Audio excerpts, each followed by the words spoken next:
So I'm not much of a gearhead. I'm very much a proponent of the idea that you don't need a lot of expensive gear to make great music. However, that being said, there are certain aspects to music making where gear can provide benefit. So things like workflow and user experience, some really good quality gear can hopefully allow us to get to our desired goal more quickly, more efficiently, and hopefully keep us in that flow state, and maybe just provide a better user experience. The other aspect where I think that good gear can be really beneficial is in the fun factor in terms of inspiring us. If you find a bit of gear that has some mojo to it, ideas can just sort of fall out of you. And for those reasons, I've long wanted to be able to add to my pedal collection. Now that can be cost prohibitive to some degree, but I was thinking about this and it occurred to me today that I already have a multi-effects pedal in my possession. It's something that I used to use quite a bit. I haven't used this for years, and that is, if I don't break it in the process, this. So this is the Behringer V-Amp 2.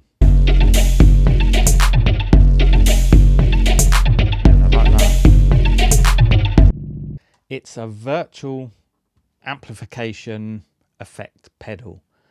Very much a kind of a poor man's Line 6 pod, if you know what one of those is. I believe this came out around 2002-ish. I just had a look online. I could see a sort of review from it from that year. So I think it was brought out around that time. So this is well over 20 years old. This particular one is a little bit worse for wear. You can see it's missing an encoder there.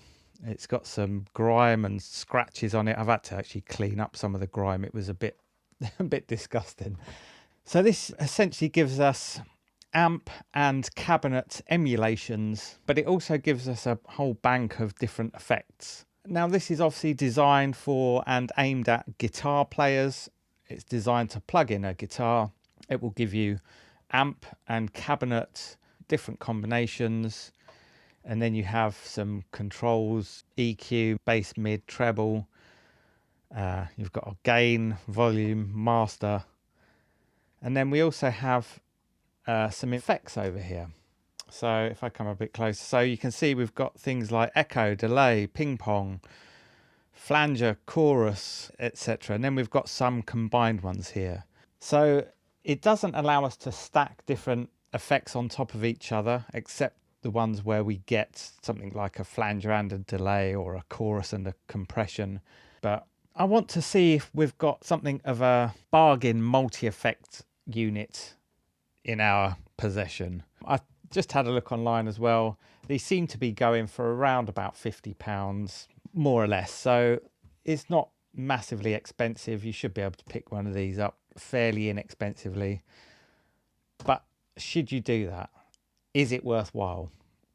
I don't know. Let's find out. So instead of using it in the way that we'd normally expect to use it, I'm going to actually, I don't have any synths, no external hardware synths anyway.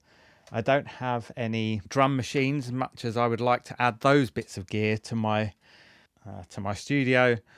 I don't have anything like that currently. So I'll use my iPad and a little loop that I've made in Logic Pro, and we're just going to run it through this V-Amp, and we'll see what kind of effects it gives us. First of all, I'm going to need to plug this in, and this is one of my favorite features about this little device.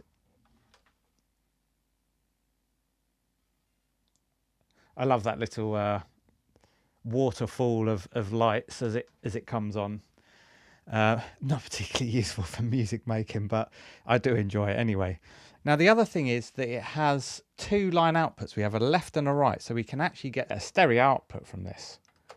So let me plug these in, Now these cables are quite short, they'll only stretch a certain amount. We'll have to leave that there. I'm putting this in through the main input, which is designed for a guitar input. So this is probably not an ideal thing to be doing it this way. There is an auxiliary in, however, that I think is sort of bypasses and goes straight to the output unaffected by any of these settings. So I think that's if you wanted to plug in something with a backing track on it and then play along to it. So we are going to have to come in through this main input to get the effects on the unit. So anyway, yeah, I've got a little loop going, just a drum pattern. Hello. It's just a drum loop. Right, I'm just going to hit play and then we're just going to mess with some settings and see what kind of sounds we get out of this thing.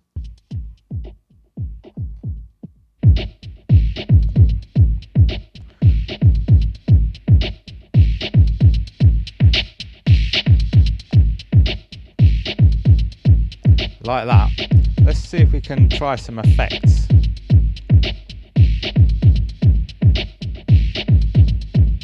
Now we've got a tap button here which allows you to do a tap tempo for some of the effects, but also if we hold this down we get a second parameter that we can adjust on our effects. I think that's a feedback. We're on echo at the moment.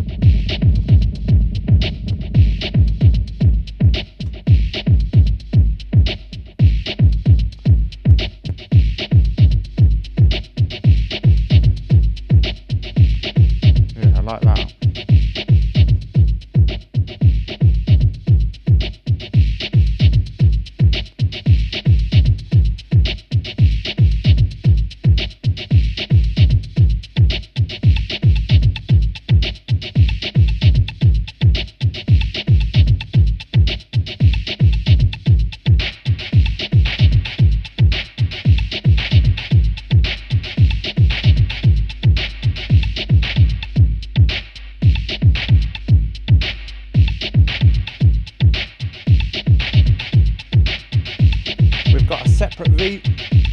We've got a separate reverb, if I can say the word. Ooh.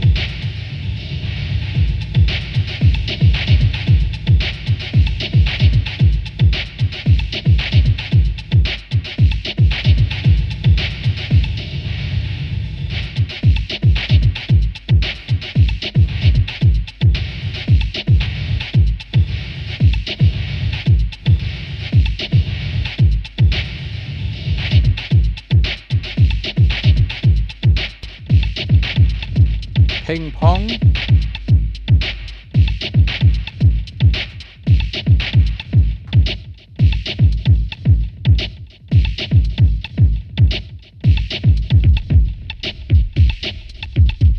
Try some different amp types.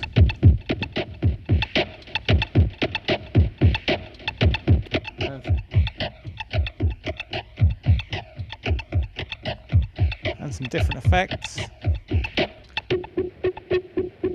What are we on there? Is that auto wah?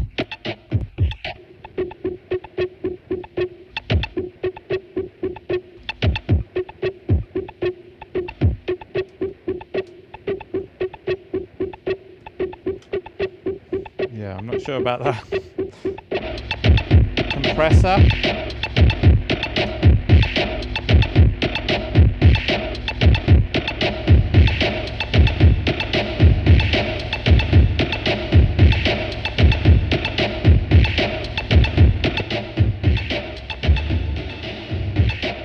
Chorus and comp.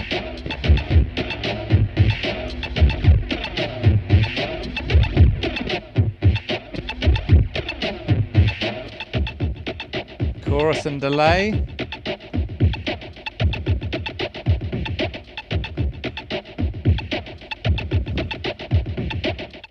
Awesome. I love it when that happens. Fuck's sake, man. Okay, my camera died, so let's carry on.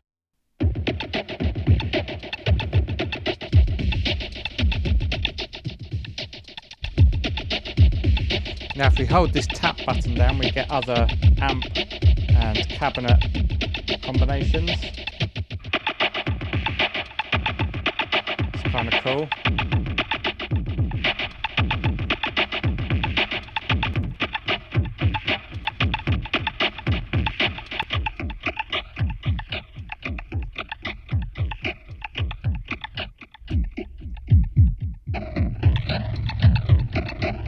It's gritty.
Kind of cool.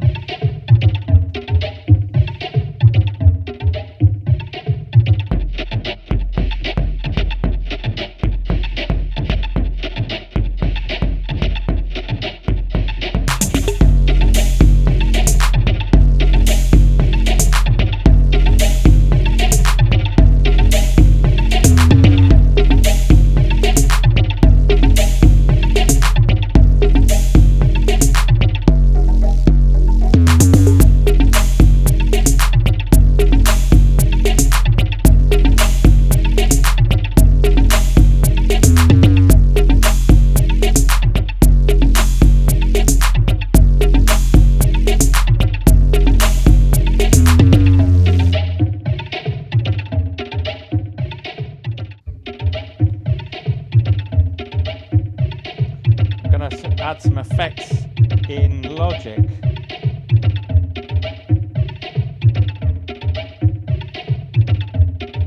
Let's add some distortion.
we've had a bit of a play with this thing. So is this an amazing budget multi-effects processor that you should immediately run out and buy?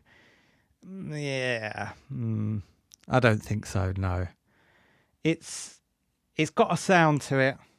It's a sound I'm quite familiar with. I spent a lot of hours with this thing, mainly trying to get metal guitar tones out of it for me to make some rather crude recordings back in the day. You know, that being said, it gives us some effects, it gives us some options, and that was quite fun to play with. Not the most inspiring and sort of, how can we put this? It's not oozing with mojo, let's say, but yeah, it's okay. If you've got one of these things lying around, why not dust it off, clean it up a little bit, and plug it into a few things and see what results you get. It's okay.